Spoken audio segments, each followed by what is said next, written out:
Hi there and welcome to chapter 2, lecture number 3. This is an introduction of getting in touch with Blender. So we download it, we install Blender, and now after opening we see the 3D viewport. So we have a cube in the middle and a camera and a lamp. This is what you get.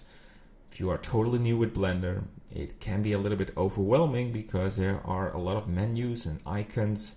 But what I like to do is focusing on the 3D viewport and how to navigate and making our first transformation.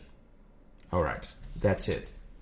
So to select objects in Blender, you press the left mouse button.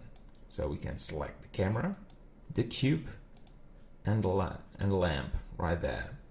And they appear orange if you select it. So in fact, pretty easy. If we want to have a different view, you press the scroll wheel and you can turn around your object like that. So we made a 360 movement and we're back there and have a view on the cube. And let's select it. If we press Shift mouse wheel, you can scroll or slide left and right, top and bottom, or Control, zoom out and zoom in. These ways of moving in the interface is very useful when you want to have a closer view or just have a slightly different view from the sides, something like that. And if it's out of space, like your cube is there and your viewport is there, and you're confused, select your object, press Control Point, and it's back in the middle.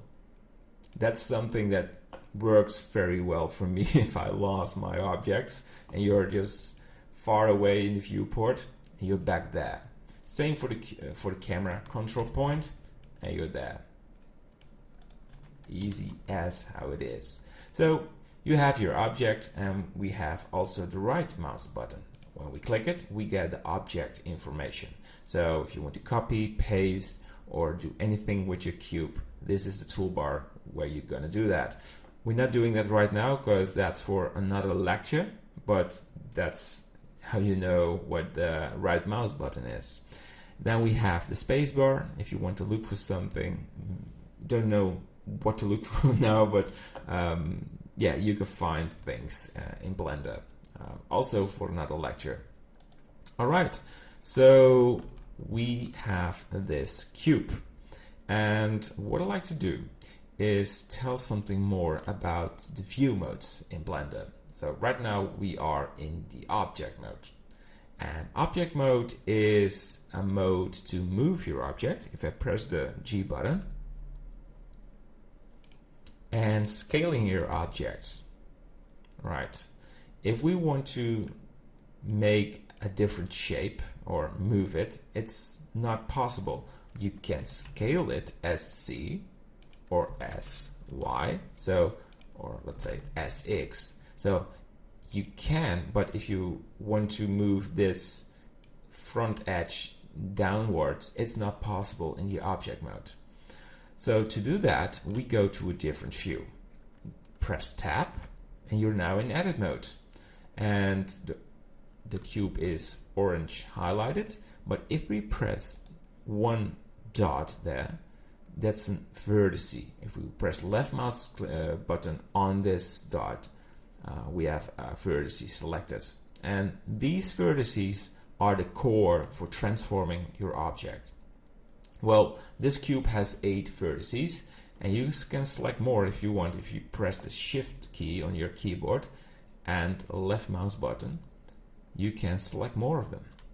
So before we're going to do that, I want to jump in something else. It's a lot of information, I know, but it's the core. And before we make any addition to this cube, I like to tell you more about it. So vertices, Shift, left mouse button, makes an edge line. And you may think, what's an edge line? Well, if one dot is connected to another, there's a sort of a line. We call this an edge. If you press Shift, left mouse, you select a face. So we have vertices, edges, and faces. So when modeling, you work between these selection modes. And there is a way to do that by pressing 1 on your keyboard. You're in the vertice selection mode. If you press 2, you are in the edge selection. So if you press the left mouse button, you can select these edges. If you press 3, you can select the faces. Because we're not going to make a transformation, it's hard to explain why these modes are useful. But we will get there soon, and I will tell you how that works. So we have this cube right there. I press somewhere in space to deselect it, and we go back to the vertice mode. This is a solid mode, but sometimes I like to have a wireframe mode to make selections of the cube. And let's say, for example, I want to select the bottom face. I go back to the face mode. I can select the sides, but it's hard for me to select the bottom. So what we do is press Z, and we get a menu. And you can see there's a render tab, a material preview, and a wireframe. We're now in the solid mode, but if I slide to the left, we have wireframe mode. And now we can select the bottom.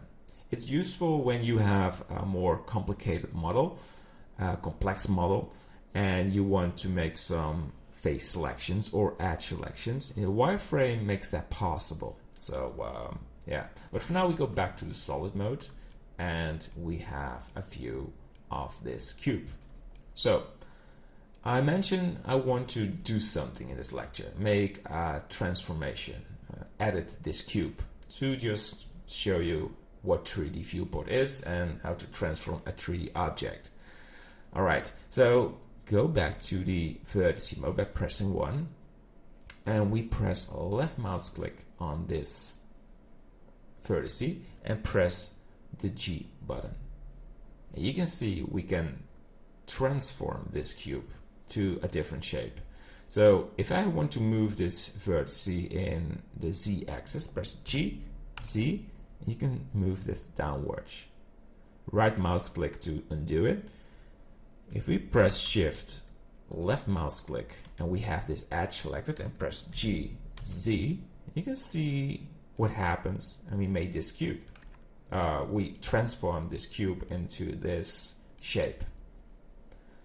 So again, this was not possible in the object mode, but in edit mode you can easily make transformations. And what you also can do is press S to scale these, or scale this to each other, or G to move them. And if we go back to the face selection mode, you can select the faces. And this is the core of 3D modeling. It's not the perfect shape. It's not something I should make for something, but it gives an idea how to make movements, how to make additions. So you have the edit mode, object mode, wireframe, and solid mode. So that's the quick overview of this lecture 3. In the next lecture, we will focus a bit more on the viewport, how to have different modes, to have front view, top view, and zoom in some other function. But this is really the core. I hope it works out for you, and I see you in the next lecture. All right, bye-bye.